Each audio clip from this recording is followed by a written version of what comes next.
ایک شخص حارث بن ہشام نامی نے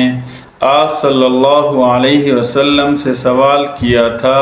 کہ حضور آپ پر وحی کیسے نازل ہوتی ہے؟ آپ صلی اللہ علیہ وسلم نے فرمایا کہ وحی نازل ہوتے وقت کبھی مجھ کو گھنٹی کی سی آواز محسوس ہوتی ہے اور وحی کی یہ کیفیت مجھ پر بہت شاق گزرتی ہے، اور جب یہ کیفیت ختم ہوتی ہے تو میرے دل اور دماغ پر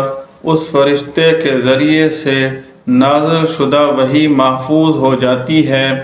اور کبھی ایسا بھی ہوتا ہے کہ فرشتہ انسانی شکل میں میرے پاس آتا ہے اور مجھ سے کلام کرتا ہے، پس میں اس کا کہا ہوا یاد رکھ لیتا ہوں۔ حضرت عائشہ رضی اللہ عنہا کا بیان ہے کہ میں نے سخت کڑاکے کی سردی میں آپ صلی اللہ علیہ وسلم کو دیکھا ہے کہ آپ پر وحی نازل ہوئی، اور جب اس کا سلسلہ موقوف ہوا تو آپ صلی اللہ علیہ وسلم کی پیشانی پسینے سے شرابور تھی۔